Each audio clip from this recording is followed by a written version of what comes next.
To the respected citizens of South Korea and the international community, the Republic of Korea is currently in a time of crisis. All news media outlets are hiding the reason behind President Yoon's declaration of martial law and are deceiving the public by saying that such declaration of martial law was unconstitutional. But is that really the case?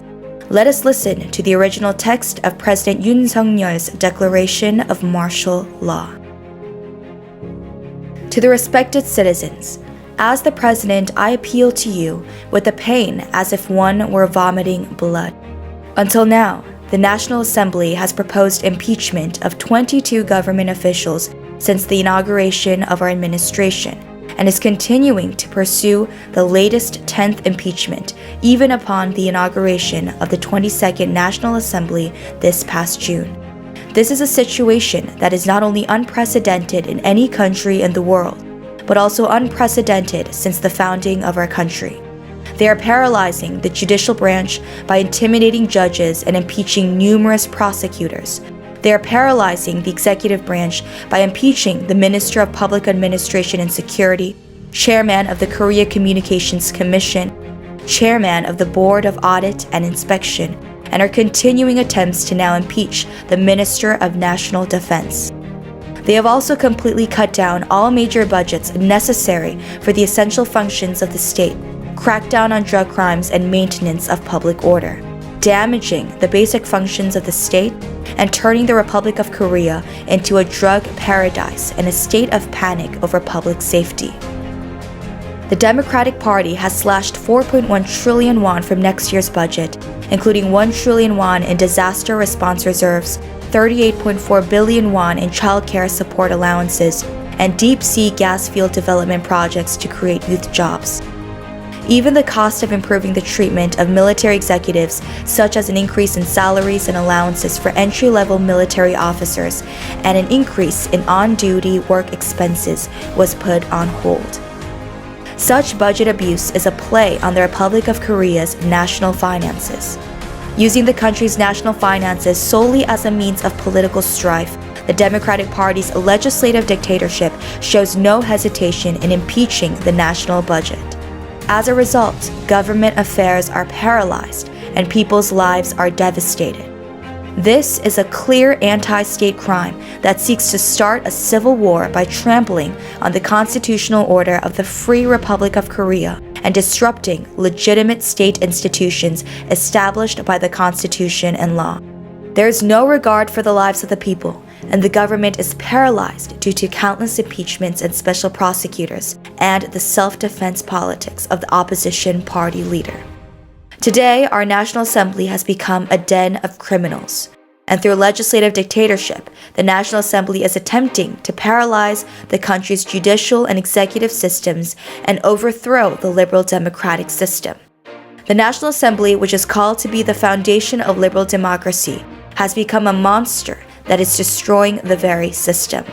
Today, the Republic of Korea is facing a fate that is so catastrophic that it would not be surprising if it were to collapse immediately.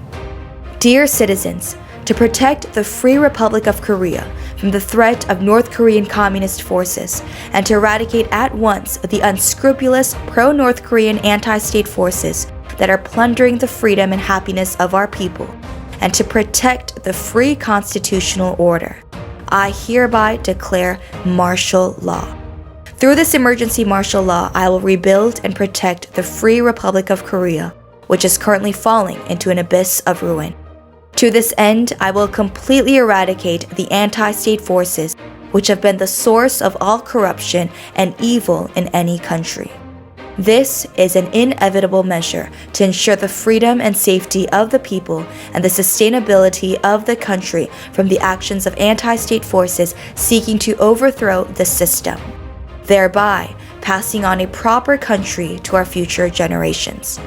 I will eradicate anti-state forces and normalize the country as soon as possible. Though the declaration of martial law will cause some inconvenience to good citizens who believe in and follow the constitutional values of a free Republic of Korea, we will focus on minimizing this inconvenience.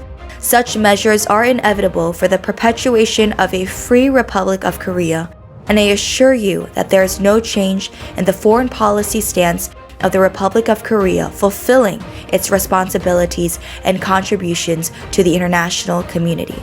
As President, I earnestly appeal to the people.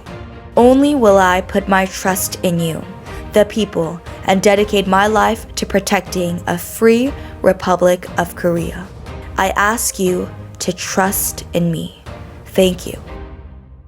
This martial law declaration points to three directions. First, President Yoon Suk-yeol's martial law was declared to eradicate all anti-state forces at once. When President Syngman refounded the country, the remnants of Park Geun-hye's Communist Workers' Party of South Korea expanded to become the source of this national crisis today. But through President Park Chung-hee's April 19 revolution in 1961, we were able to successfully suppress anti-state forces to build the country we have today, the sixth largest economy and sixth most powerful country in the world. However, due to the current opposition party leader Lee Jae-myung and his followers, we are faced with the most dire crisis of all: attempts to withdraw U.S. troops from South Korea, handing over South Korea to North Korea's federal system of communist unification, and the dismantling of large corporations. Second, President Yoon Suk-yeol's martial law was declared due to the legislative dictatorship of the current National Assembly as they viciously impeached government officials nominated by the president, including the Minister of National Defense and the chairman of the Board of Audit and Inspection, which is unprecedented in human history as well as ever since the founding of this country. Third, President Yoon Suk-yeol's martial law was declared due to the legislative dictatorship of the current National Assembly as they completely denied budgets allocated to essential functions of the state, including increased salaries of child caregivers, police officers, non-commissioned officers in military units, and professional soldiers to a shocking sum of zero. As President Yoon Suk-yeol was unable to resolve such dire issues through any means, the president had no choice but to declare partial martial law. To the respected citizens of the Republic of Korea, we cannot give up our country to North Korea. This coming Saturday at 1 p.m., I earnestly ask all who love this country and want to live in a country of freedom to rally up at Gwanghwamun Square, Seoul. If you do not agree with this message, it is rather fit for you to leave this country for North Korea. Today, the Republic of Korea is staunchly divided into those who choose their alliance to South Korea and those who choose their alliance to North Korea. Like the students who led the April 19 revolution in 1960 and the soldiers who led the May 16 revolution in 1961, the times call us to rise up in a massive citizen revolution in Gwanghwamun Square in order to complete President Yoon Suk-yeol's martial law. Let us finish this revolution this coming Saturday at 1 p.m. Chair of National Revolution, Pastor Chun Kwang-hoon.